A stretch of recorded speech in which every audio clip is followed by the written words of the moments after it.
6 races left, but is it really all to play for? Let's get started. Another race for the world's greatest driver, Juan Manuel Fangio. Former world champion Jim Clark leapt into the lead. That's Clark's Lotus going like a bomb. And James Hunt is the world champion by just one single point.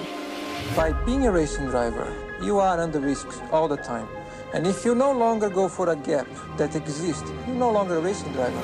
And that is Michael Schumacher ahead, the world champion. To become a 4-time world champion, Sebastian Vettel. Lewis Hamilton, champion of the world. That's for all the kids out there who dream the impossible. Max Verstappen, for the first time ever, is champion of the world. Oh my God! Max Verstappen, you are the world champion! The world champion! Hello and welcome back to F1 in Review, the episode and the hour where we look back in the latest in Formula 1, and we've just got off the back of Monza, a semi-exciting Grand Prix, a Grand Prix that gave us so much to begin with, quite a lot in the middle, and then ended on a flat line, a disappointment, and Twitter got outraged yet again. You'll notice that it is me doing the introduction and not Tom. Unfortunately, Tom can't be with us. He is covering the Queen's funeral at the moment, and so unfortunately couldn't make the podcast. So you've just got myself and Angus to guide you through the latest in Formula 1 news. And as I hinted there at the beginning, this weekend was able to offer us so much at Monza, because going into it, we had a bit of a mixed up grid. If you weren't paying attention, you would have noticed that the qualifying order in no way reflected the grid order between Saturday and Sunday. The top 10 on Saturday was Leclerc, Verstappen, Sainz, Perez, Hamilton, Russell, Norris, Ricciardo, Gasly and Alonso, which turned into Leclerc, Russell, Norris, Ricciardo, Gasly, Alonso, Verstappen, De Vries, Zhou and Latifi. De Vries there covering for Alex Albon, who unfortunately had to have an operation due to appendicitis and is now recovering after a respiratory issue on his recovery when he came out of hospital. So Alex Albon, I hope you're feeling a bit better if you're tuning into this particular podcast. And the reason for this mixed up grid order, this change around in grid, was because we had 10 individuals getting different penalties throughout the weekend due to changes in their power unit, just decisions to take the penalties because of new power unit points. So we had some ridiculous penalties. For example, Schumacher got a 10-place grid penalty. Magnussen got a 15-place grid penalty. We had Perez taking a 10-place grid penalty, Bottas taking a 15-place grid penalty. And so Saturday, although it was quite exciting to see who was going to qualify in pole position, we all knew that it in no way was going to reflect on Sunday, which gave some of the backmarkers an opportunity perhaps to move up and start somewhere new. But Angus, I want to discuss with you actually the idea of these penalties, because if you don't know, once you get to a certain level of penalty in Formula 1, it no longer matters. Let's say, for example, Verstappen qualifies in first place and then takes enough new engine parts that he gets a 20-place grid penalty. That means, at the best, he's going to start at the back. Well, after that point, you may as well take every other new part on your car, which would in fact give you more penalties, so you could end up getting a 30-40 place grid penalty. But because you've maxed out, right, the best place you can start is at the back of the grid, you're technically, in my opinion, not being, for lack of a better word, punished for taking those extra parts, for breaking the rules. There's a reason why there are these penalties attached to the parts. So Angus, do you think we need to mix up or change the way that we structure these penalties to prevent teams from effectively getting penalty-free parts? It's interesting because, yeah, you mentioned about penalty-free, and also when you see the rate of knots at which some of these cars progress through the field, it still is penalty-free. I mean, Carlos Sainz started 19th or 18th, and he was up to 5th by lap 10 or something like that. Like, talk about penalty-free. He doesn't need he could start at the back every race apparently and just absolutely blitz through the field like that. But yes, the system is not great when it takes 3-4 hours after qualifying for the FIA to produce the official grid, which is strange because I always thought there's a system where they simply would produce the grid based on how the order of the penalties being applied worked out. So, for example, if Team A takes penalty on Thursday, they have their penalty applied first before Team B, who took their penalty after Friday practice, then has theirs applied, and so on. And surely that would be the simplest way to do it, but doing it simple doesn't seem to be how everyone wanted to do it in the end. So yeah, I think it's a tricky one because the engine penalty system is designed, of course, to prevent any parts being overused. It's also all in line with F1's message with the hybrid engines that they're more efficient and more energy efficient. Therefore, they're saying, right, you can only use 3 engines a season as a result. But at the same time, when we're also entering what seems to be, I've made this point before, a year where in previous years reliability was the most bulletproof I've probably seen it in Formula 1 for a long time. But this year, more cars seem to be having problems conking out the end of races. Like we had a couple of mechanical retirements in the race on, in fact, they're all mechanical retirements in the race on Sunday. So they have to try and find a system where I appreciate they don't want to use too many engine parts, but it can put you in danger of damaging championship fights as well, when whoever has poor reliability not only suffers from the reliability issues, but also suffers from then the penalty they have as a result of losing ground in the championship and having to start a race from the back every now and then, which can make certain races interesting, don't get me wrong, but it's not the most ideal thing for the sport if you're looking at close battles. So I can't say I know a grand solution other than can't they just do them in order, right? That makes most sense, but common sense these days is ignored sometimes. Well, it sort of is in order though. But then why did it have so much confusion? That'd be the only thing. Well, it has a lot of confusion because although it's in order, there is sort of an algorithm to how they actually do this. So I just take an example, right? You've got Magnussen and Schumacher. So Schumacher had a 5-place grid penalty applied to him because he took a new part for his power unit, and then he had applied to that another 10-place grid penalty because of his gearbox. Then Magnussen also had a 15-place grid penalty. So Magnussen and Schumacher have that sort of 15-place grid penalty. So because they qualified, with Magnussen qualified in 19th, technically speaking, Magnussen should start in 34th position. And Schumacher should start in 35th position. Okay? And so because that's equally at the back of the grid, you can't actually start in 34th and 35th position. Magnussen starts in front of Schumacher because although they're both at the back, Magnussen beat Schumacher during qualifying.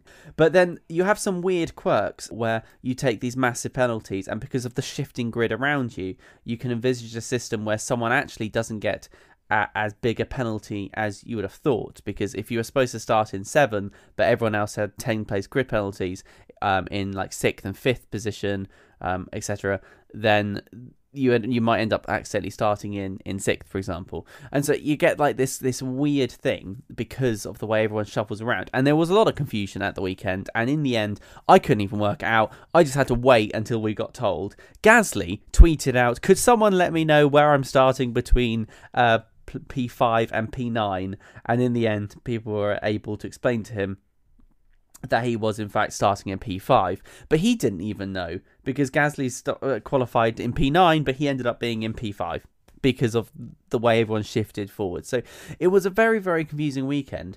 And in my opinion, and I wonder what you think about this, Angus, if you get, let's say you get a 30-place grid penalty, okay, and you qualify in first, then you serve your penalty all the way down to, let's say, 20th place, so you've moved 19 places, then in my mind you should have 11 place grid penalty left to serve, which means that the next race you are forced to take an 11 place grid penalty. Now the only counter I could think is, that's only works if you're at the front, but we might well say then it extends to the next sort of 2 races.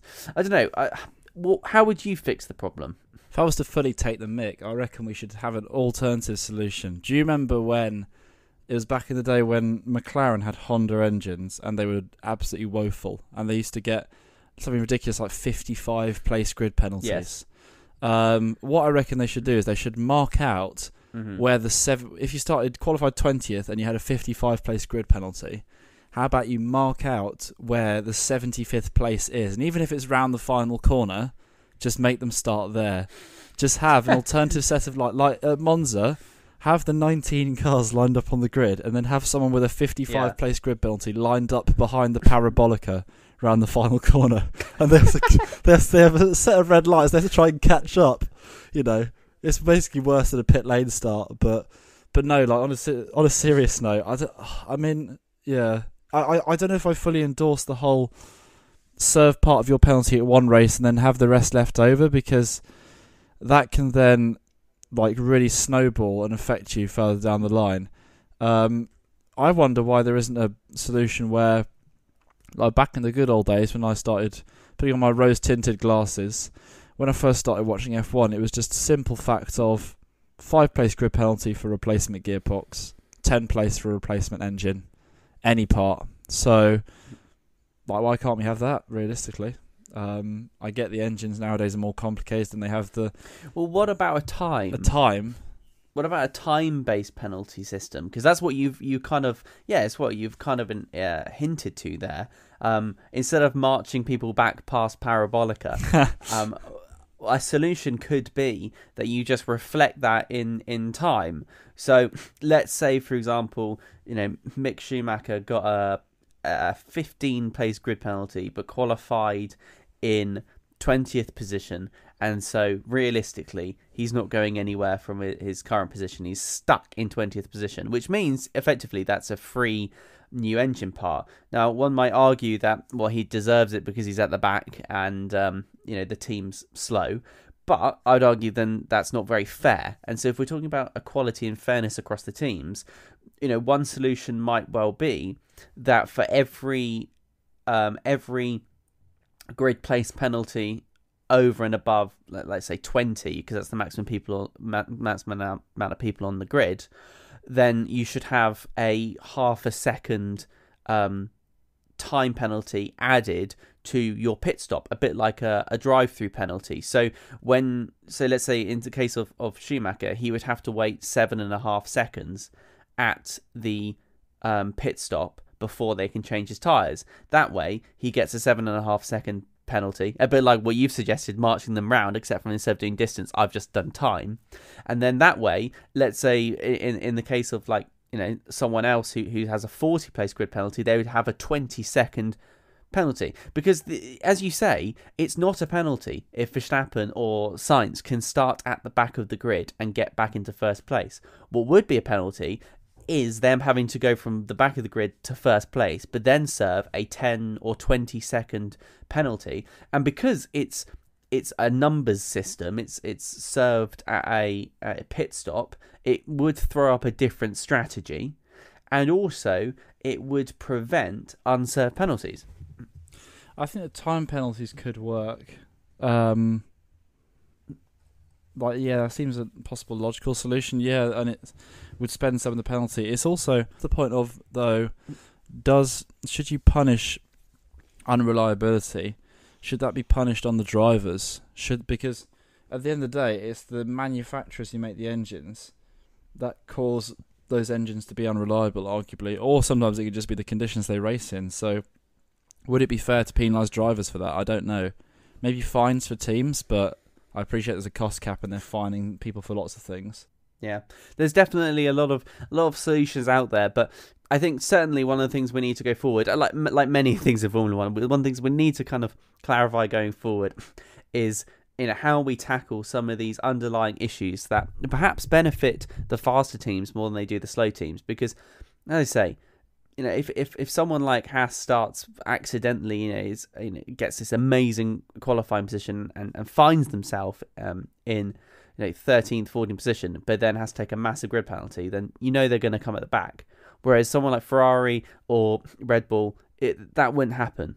We saw that not happening. We saw Max Verstappen going from 7th place and ended up winning the race. So clearly there is still a divergence in penalty impact in the sport, and certainly I think the FIA could do more to rectify that going forward.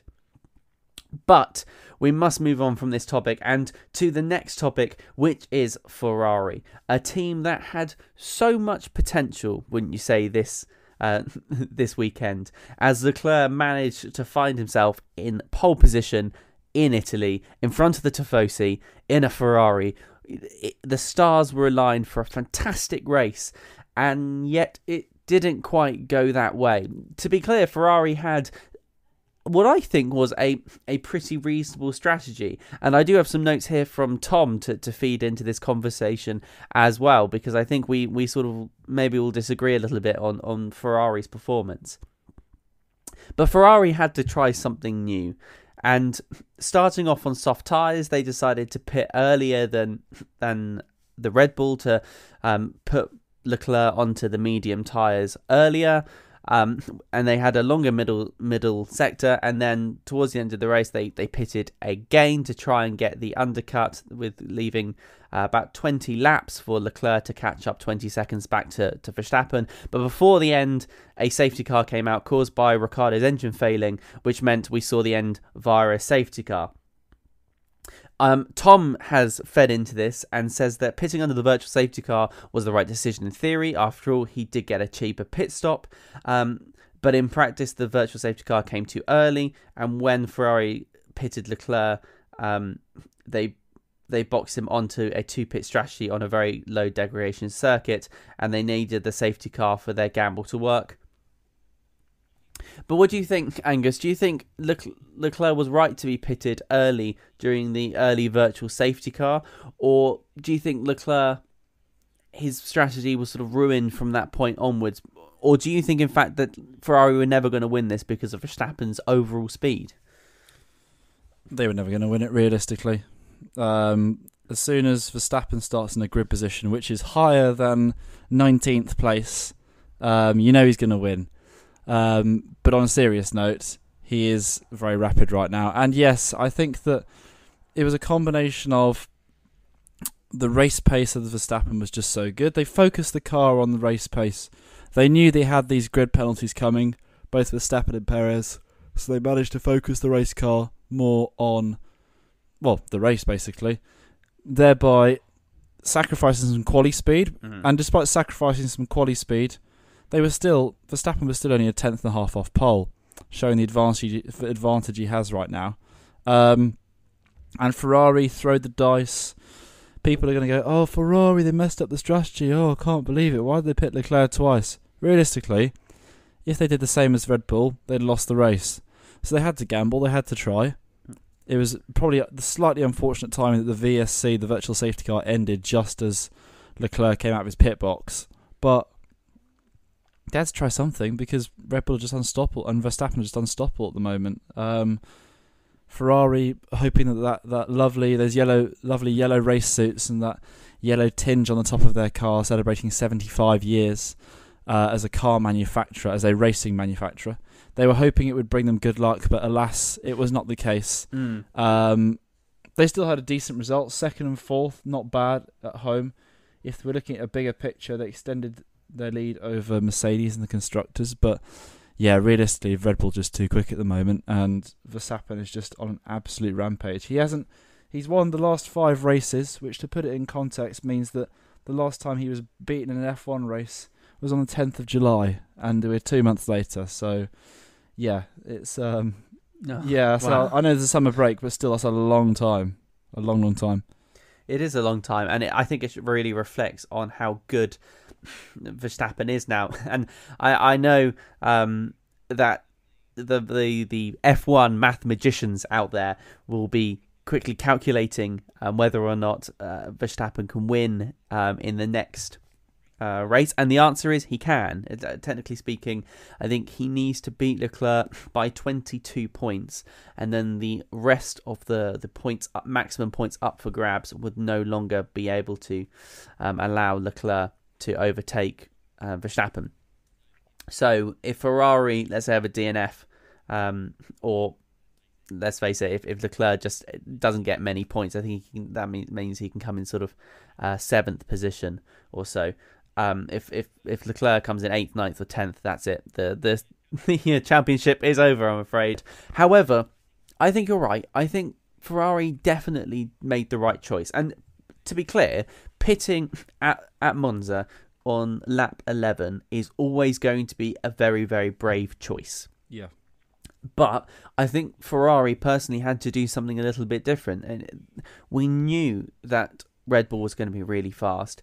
And when Sebastian Vettel's Aston Martin decided it didn't really want to be a racing car anymore, then it gave them opportunity, it gave Ferrari an opportunity to get a very, very cheap pit stop, because it's well over 20 seconds, the time penalty for taking a pit stop at Monza, because it's such a fast track and it's on the fast part of the track as well. And the reality is Ferrari were able to gain sort of 5-6 seconds from taking that virtual safety car pit.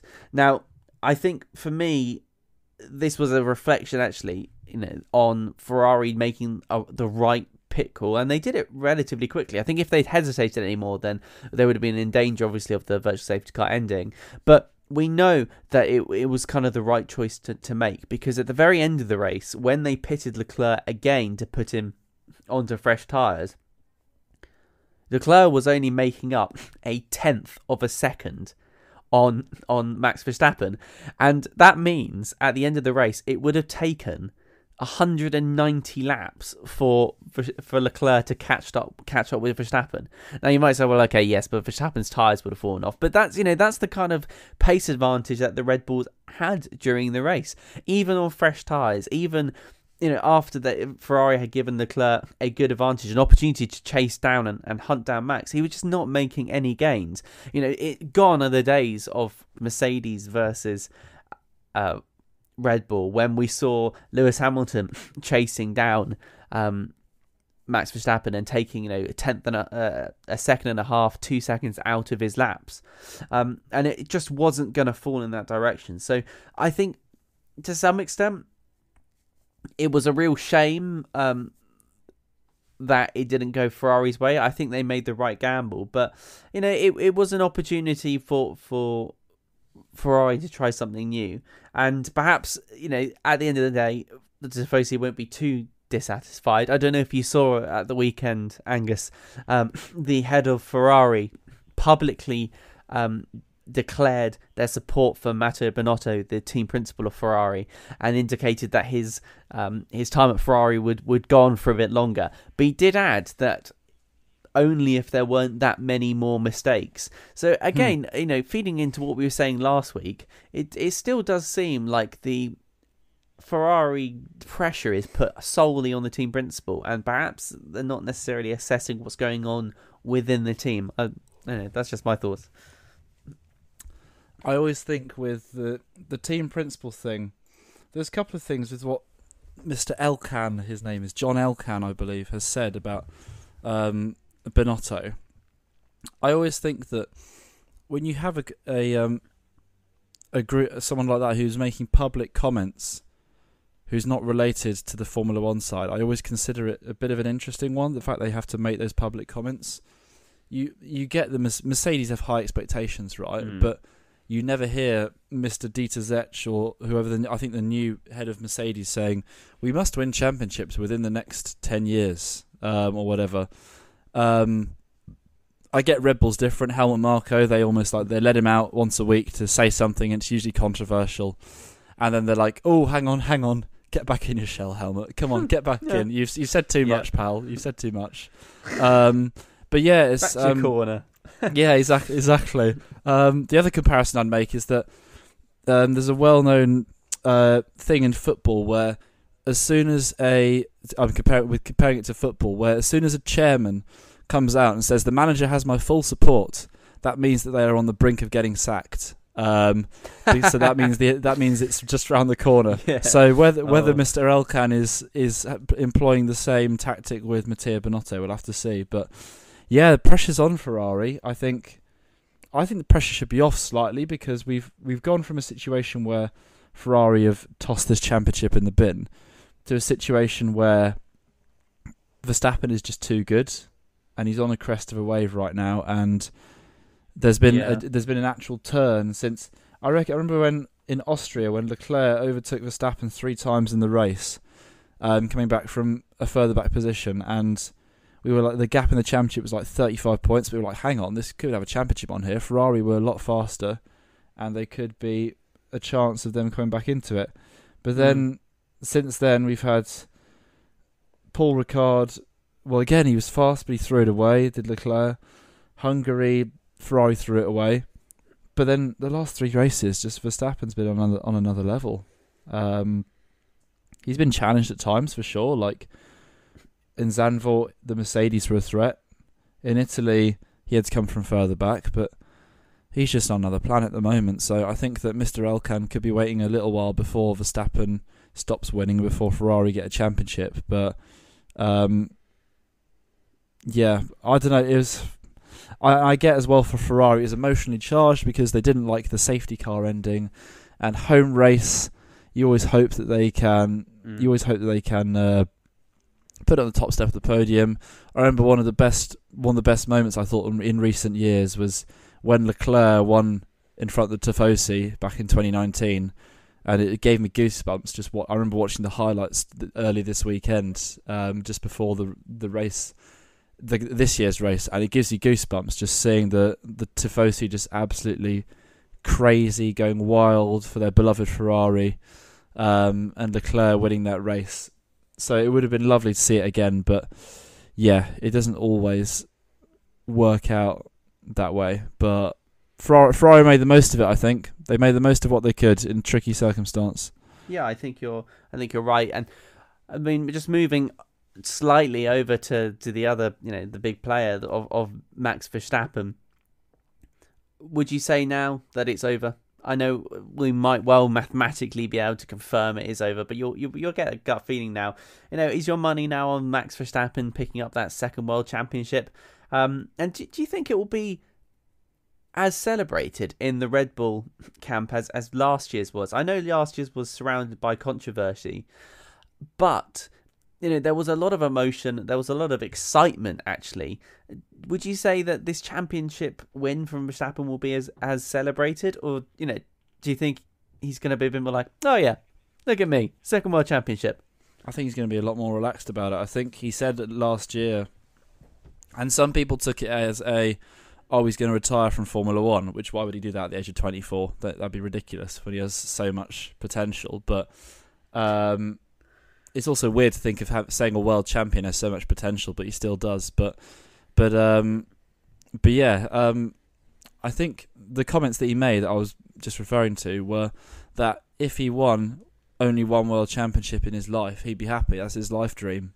So anything else is a bonus. And I think that's helped him channel his energy this year into having a completely relaxed attitude, a more mature attitude,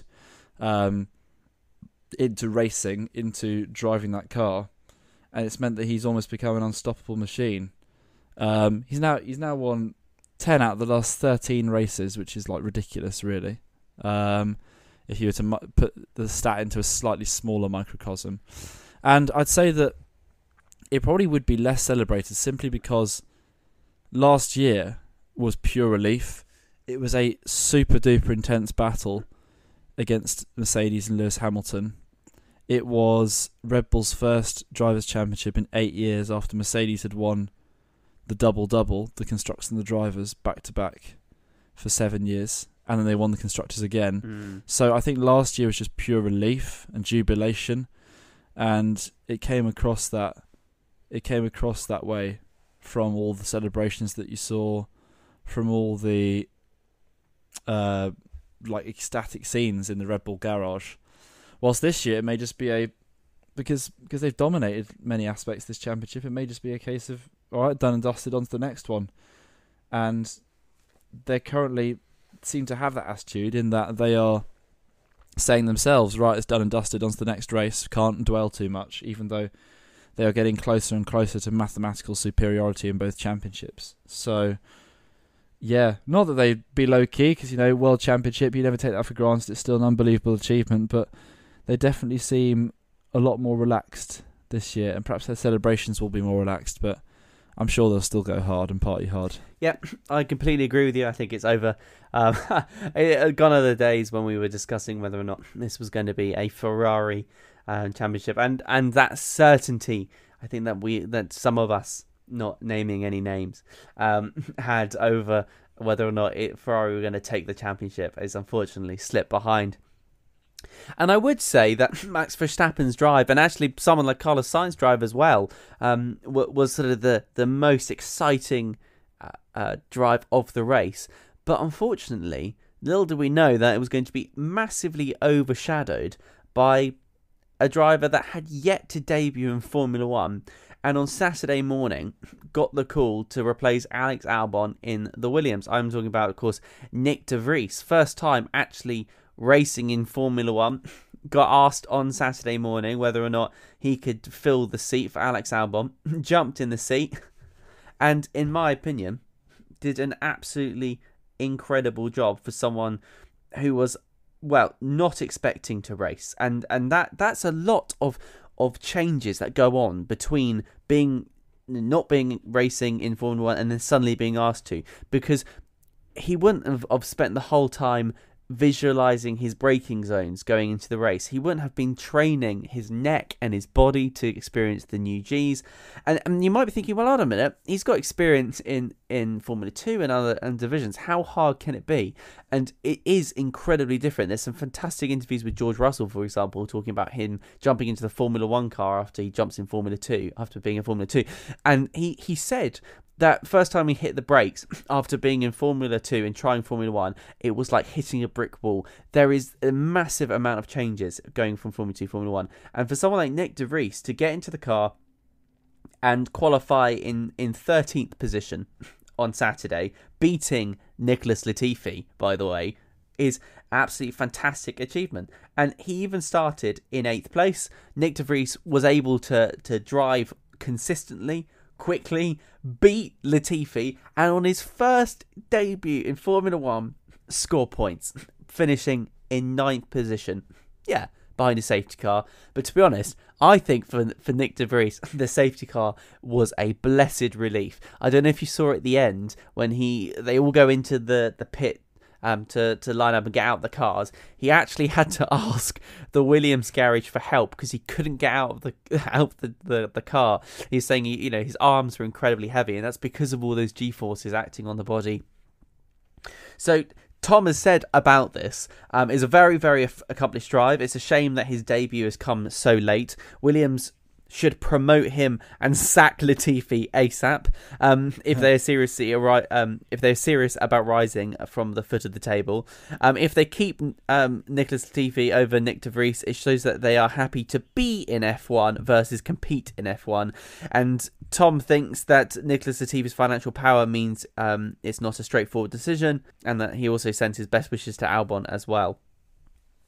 So yeah, going off Tom's comments there, what do you think about Nick de Vries's drive? I mean, I can probably guess your thoughts, but in your own words, please. And off the back of what we saw, is Nicholas Latifi's time in F1 quickly coming to an end? And will he be, do you think, replaced by Nick de Vries next year? Well, who knows if it's coming to an end, because he's got so much dollar, realistically. He's got so much money, so much support, so much backing that way. I believe, correct me if I'm wrong, but Sofina, is that the name of their sponsor? Sofina, I don't know, is what Latifi brings to the table. That's the company that is linked to his dad's firm, possibly something like that. But he brings his net worth is 2.5 billion. Michael Latifi.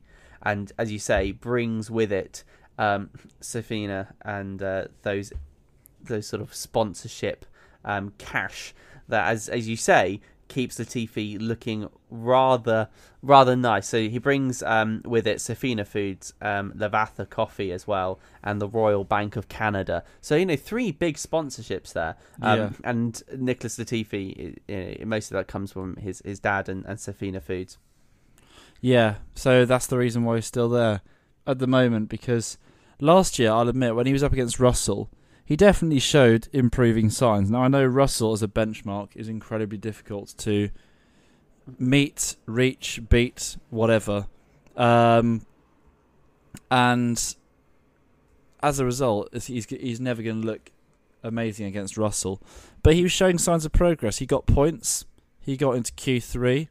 He out-qualified Russell once out of 22 races. So fair play. But yeah, last year he was showing promising signs, but this year he's just gone backwards. He was talking about leading the team, taking the team forward, and being because he would be the experienced one who'd been there 2 years compared to Albon, who'd had a year out of Formula One. But it's just not happened, mate. It's just not happened. Latifi's his performance has gone backwards. He is still in a 20-man championship. He is still 21st, despite overtaking Hülkenberg a few races ago. Because De Vries has just come into the car. And for those of our listeners who are less aware, Nick De Vries is a GP2 Formula 2 champion at the third attempt, admittedly, but he still won the championship. And to be worth your salt, you have to win realistically at first or second attempt, but he still won it. He's a Formula E world champion with Mercedes, no less. Also a great achievement. It is his Formula E. It's not the pinnacle of motorsport, but it is a world championship, so it cannot be discredited, I'd say. And he has pedigree. He's liked by Mercedes. You often see him sitting on the pit wall next to Toto Wolff during races. To which I think we were all surprised to learn that he's 27 years old and not about 20 or less, based on what his appearance comes across as. 18, as I said. 18, as you thought, yeah. But yeah, he's there helping them out. He's been doing lots of work with Williams. He's did an FP1 free practice 1 run with Aston Martin, of course, over the weekend as well. So plenty of experience in a Formula 1 paddock and a Formula 1 setup. He's even done some TV work with F1 TV as a co-presenter or an analyst, which was what he was interrupted from doing on Saturday morning to be told that he needs to drive a Formula 1 car for the weekend. And yeah, phenomenal weekend. Asterisk by it, I will admit. He was helped by the penalties, which meant that his very respectable grid position of 13th, admittedly, turned into a even more respectable and even more lofty position of 8th, which meant that it did make it easier for him to maintain track position in the race and to be able to progress forward and finish where he did. But it can't be discredited, really, because he did such a good job. There's lots of drivers who, under the kind of pressure he was under from, I'm thinking when he was under such pressure from Guan Yu Zhou at the end of the race, for what was the final point at the time before Ricciardo retired and they both moved up a place. It was really, really impressive stuff. And it was, yeah, a great advert. He put himself, talk about the phrase, put yourself in the shop window. He's put himself front and centre in Harrods, mate, after that one. After Harrods. That performance. A beautifully composed... Harrods, I don't know where Harrods came from. A beautifully composed drive. Not that it was an audition, but there'll be a few teams who'll be looking out. There are some vacancies still, and I'm sure we'll come on to driver market matters later on in the season, perhaps before or after things are confirmed. But there's still space at Alpine, there's still space at Williams, still space at Haas, and also at AlphaTauri. So, you know, it's I don't think I'm missing any there at the moment. But yeah, he's put himself in the shop window with an impressive performance. He just slotted straight in. I think the most impressive thing, to be honest, I said about the asterisk. The asterisk is there, but he's not even subbed in and had Friday practice. He's literally had one practice session, and he didn't even know the night before that practice session that he was driving. So for me, that's the most impressive aspect. How he's just slotted in so seamlessly. So the guy's clearly got talent, and you'd think that would merit an F1 seat. F1's not just done on talent though. Money counts. Money does matter, but I mean he's definitely done himself no harm at all, and showing that the Dutch, after many years in the wilderness I can't really recall too many Dutch F1 drivers at all, apart from Max Verstappen's dad, Jos, who raced in the 90s and the 2000s. Literally is a bare field, so like having a second Dutch driver as well, very good for Formula 1 in the country. So yeah, I mean De Vries absolutely smashed it out of the park, realistically. Absolutely smashed it out of the park, he did. I think you have to compare it a little bit as well to Latifi's performance, because you are right. Of course, he was massively helped by penalties. Yes, but that's not to say that that's not to take anything away from him, because at the end of the day, Latifi got given the same opportunity, and Latifi qualified in 16th and ended up starting the race in 10th position. Whereas De Vries beat him, qualifying 13th, and started, therefore, because of everything else that was going on, in 8th. Shows you really, I think Latifi, therefore, got a bigger boost in terms of where he started, actually. Yeah, he did. So, there you go. Good old Latifi. So, even with the little boost up the order that Latifi got with an extra place, he just wasn't able to match De Vries' performance. As you say, someone that came into the sport without having taken part in a free practice session. Someone who came into this race not having driven the Formula 1 car for Williams. Someone who had basically woken up on Saturday morning expecting to be helping out with TV and things like that, and then being thrown into a car. This was about as honest a first drive as you could possibly be given, and anyone would have respected him for coming in 17th, 18th position. But the reality is he was able to hold back Guan Yu Zhou. He was able to hold back his teammate, and if he doesn't get a seat next year, I will be gutted, because personally I think he's one of the more deserving people to get a seat than some of the individuals we currently have in the sport. And I think it's annoying that we're even having this sort of debate. There aren't many opportunities to see a raw talent like this, and to score points on your first race, that's very impressive. And it's doubled down by the fact that it was in a Williams as well. If he jumped into a Mercedes and scored points in his debut, you think, yeah, okay, fair enough, that's pretty darn good. Even a Ferrari, yes, even a McLaren, you think, yeah, that's to be expected. Although, perhaps not, looking at Ricciardo's performance. But the fact that he jumped into a Williams and was able to come in 9th place, I think that tells you a lot about his abilities. The fact that he is also, before won previous championships, demonstrates that he's got what it takes. And I just want to highlight something, by the way, because there's been a lot of discussion about super license points, and this will be a topic I think we'll cover later on as well, due to some rumours about individuals that might be entering the sport. But I don't know about you, Angus, but I found it very, very weird that IndyCar is not given the same amount of points as Formula 2. Which has surprised me, because IndyCar, I would argue, is a pinnacle of motorsport. It's like saying that the top stage of rallycross isn't, a pinnacle of motorsport. I found it weird that Formula 2, you're given more points than IndyCar, which is bizarre, because for some people, IndyCar is like the ultimate place to end up. So that's just a quirk there. That for someone like De Vries winning Formula E, he wouldn't be given as many points as he has been given for winning Formula 2. Even though I'd argue that Formula E is supposed to be like a pinnacle, if you like, of a division of motorsport. So there you go, just as a side note for you there.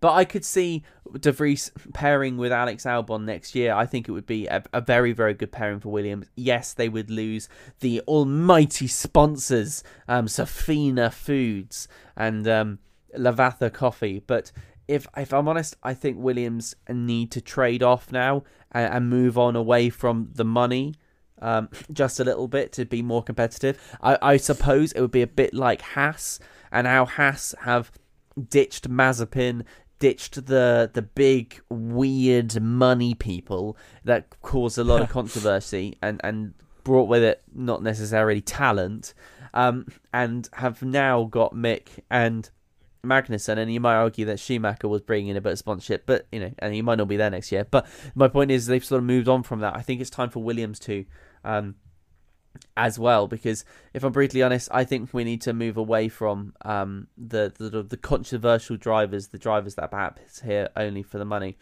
But it's not the only controversies that we've experienced in Formula One recently. The end of the Monza Grand Prix in itself was a little bit controversial. Certainly, if you logged on to Twitter for some reason, you would have seen the arguments being thrown around left, right and centre about how the FIA made the wrong calls, stewards made the wrong calls, how it was a disaster the whole weekend of Formula 2. There was poor calls being made. Formula 3, there was terrible calls being made. And finally in Formula 1, the worst call of all was made, letting the race end under a safety car. How dare they? Twitter was yelling at their mobile phones. Tom's thoughts on the matter is that Monza's finish shows that the safety car protocol is deeply flawed, and Massey was right to make the decision he did in Abu Dhabi. I can hear lots of people sort of getting angry then, squinty eyes perhaps.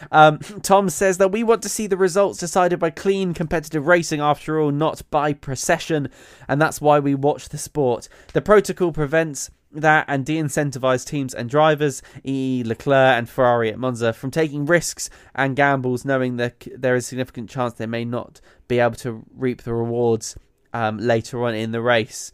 Well, Tom says, I would like the protocol to be reworked so that a race can't finish under a safety car, and that a red flag restart is in place to mean the race has to finish under racing conditions. Under the procedure, all could start on new tyres and there'll be a level playing field, and the best casters driver would win out. We are spectators of the sport, not inspectors, and we want to see good, fair racing versus every letter and comma of these current regulations are adhered to, come what may. And F1 risks damaging itself unless changes are enacted. And he sincerely hopes that the FIA listen to Ferrari and Norris and I suppose himself and learn from this. So it sounds to me like Tom is desperate for this to be changed. And it sounds to me like a lot of people want it to be changed as well. Angus, before you feed in, I will just quickly give you my opinions on this. I'm sort of in agreement with Tom. Especially if there are tractors on the circuit. I hate there being tractors and cherry pickers and things like that on the circuit. I believe at all times it should only be Formula 1 cars. And I'm sort of in agreement that I believe there should be a red flag procedure whereby if there is, let's say, 5 or 6 laps towards the end and there's going to be a rush to try and clear up the track, get people onto the track and vehicles onto the track to remove a car, they should red flag the race. And that's because we will always be battling this notion of time penalties and trying to make sure that everything's done very, very quickly. And to be honest, that causes mistakes. We never want to see someone, for example, running onto the track and trying to clear up the track quickly to get under green flag racing conditions and taking risks. And I think there is an incentive, if there aren't many laps left, to take risks. So in my opinion, what should happen is it should red flag. They should all go back to the pits. They should not be able to change tyres. They should not be able to alter the cars. And then when the track is clear, we should reenact a safety car start. So there wouldn't be a standing start. What would happen instead is the safety car would lead everyone round, and effectively we unpause the race, and it's it would be down to the lead driver, in this case Verstappen, to restart the race just like we would have got if it was a safety car. So the red flag in this case wouldn't allow a standing start, which is I think a lot of the criticism of this notion, but instead would just allow them to do a rolling start, and therefore you would still allow people to take risks, and in this case, Verstappen wouldn't have been able to change his tyres, and Leclerc would have had newer tyres, and they would have therefore been able to reap the reward of a sort of safety car. Angus, I think you're about to disagree with everything we've just said. Yeah, I'm a traditional man with traditional values, and no, it's just, I am really against the idea of things being fixed. Let life play out how it is. The reason why things like this aren't good, in my opinion, is because they're too manufactured. Verstappen worked incredibly hard to get the win and to make sure that he was in the right position, and they worked their backsides off, that Red Bull team, to have a car which was fantastic in race trim. So why does he then deserve to have what was a clearly manageable situation where they actually had to wait for Ricciardo's car to be turned off properly because it was stuck in gear, and as a result it wasn't completely safe to move, and therefore the lights on top of the every time that a car stops, they have a light on top of the main monocoque, the main body of the car, that is green when the marshals and drivers can touch it, and red when it's still an electrical hazard. Now, I could not confirm whether or not it was red or green, but that must have been part of the reasoning for the car not to be moved. So therefore, they couldn't just say, why don't we just have a restart, a red flag restart? Okay, there's not a reason to do that. So for me, it's this obsessive attitude that people have where there has to be something happening all of the time. There doesn't have to be. There really doesn't have to be. If a race plays out and it doesn't end up being a good finish, so what? If I'm watching a football match and it's 1-1 and my team has been dominating all game, and we score a late winner, it's 2-1, and then they're like, no, hang on, we're going to send off all your defenders and you have to play for the last 3-4 minutes with no defenders just to make it interesting. That's not how sport is. You can't just make things interesting just because you want to please a attention-seeking 10-second TikTok audience that lives out there, okay? People want to watch the sport because they want things to happen. They want things to happen naturally. They don't want it to be a fabrication like it can be sometimes, okay? People want to be entertained for sure, don't get me wrong. But if the entertainment isn't there, don't force it. Don't force it, because then it just ruins the whole thing. Okay? So, as a result, you get people complaining that it was a horrible finish. You get people like Mattia Binotto, who of course he's going to be upset. He's lost the race. Why are we surprised he's upset? He's lost the chance of winning a home race when he's under pressure as Ferrari team principal. Think of the reasons why he's upset. He's not upset because of the sport, or because of the fans, or because of the lack of a clear and obvious finish, or a lack of a spectacular finish. He's upset because he's being a sore loser. He's crying about it. I'm sorry, that's the reason. Lando Norris as well. Fair enough, he wants to try and progress up the field, but realistically, all these people have ulterior motives, and it does not need to be forced. You do not need, if you're going to do that and red flag the race like that in a situation where there's 4 to 5 laps to go and it's a car stopped on the track, are you going to red flag the race every time a car stops on the track? No, of course you're not. It's obvious you're doing it because it's the last few laps. Please, can this sport never ever, and I'm glad they avoided it this weekend, and I'm perfectly at peace with the fact that the race finished like that. It's unfortunate, yes, but that's life sometimes. And please, can we never be like these American motorsports, IndyCar and NASCAR, which of course are good contests, but every time there is something in the last few laps, they red flag it to provide an exciting finish. I mean, come on. That's not a bit of me personally. And I completely appreciate that my opinion may be very different to the vast majority of people out there, but I fully stick by it. I don't know. I don't necessarily think that it's a reflection on people being sad that their favourite driver didn't win. And some individuals will have wanted this particular race to have changes to the rules to reflect that they wanted their own driver to win. But I think because of the rarity that this occurs, there is a lack of clarity when it comes to what is supposed to happen in the last few laps of the race. And I think that's what we're all crying for. We all want that clarity, because this hasn't really come to light all that often, and it has done twice now, one very publicly in Abu Dhabi and then this time. So I don't necessarily agree with you that people want these rules to be changed because of that they're wanting their own driver to do better. I think for me, the reason I want this to be changed is because if someone has an accident on lap 10, it's not the same as if someone has an accident and calls for a safety car on lap 59 out of 60. There are differences. There are differences in spaces. There are differences in desires to try and get the track back up to spec quickly. And so I think it should be treated differently. And purists out there like yourself, Angus, will disagree with that. But at the very least, I think F1 and the FIA need to address this directly and either say categorically, and you probably agree with this, I think, categorically say, nope, on no account are we changing the rules, that we're going to adjust this, or they're going to say, yes, we're going to review it and come out with a decision. Because I'd like to point out that after Abu Dhabi, they were supposed to review this and come out with an answer, and we never got that. Which means fans are still left in limbo. Whether you like it or not, we are still left in limbo on what to do. And I'm sure this argument will keep going off into the distance and will come back again. I'm sure it will come back next week, actually, when Tom is back, and we can also feed him more directly into this conversation as well, because there is a bit of a gap now between the next Grand Prix. But unfortunately, we are rapidly running out of time on this podcast, and so for us this debate is going to be coming to an end, unfortunately.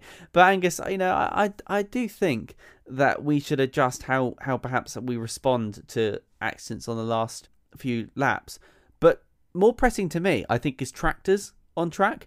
I don't know about you, but personally I think if they bring a big vehicle on track, it should be a red flag.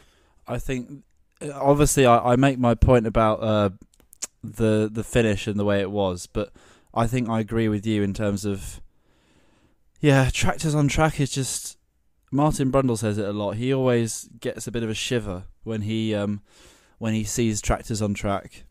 I think there's a famous incident where it was actually sadly at Suzuka, where there was a red flag and he spun off in a red flag and his car hit a tractor, but like the back of the car, his car hit the tractor, so he seriously got away with it. And then of course the very sad event that happened to Jules Bianchi back in 2014.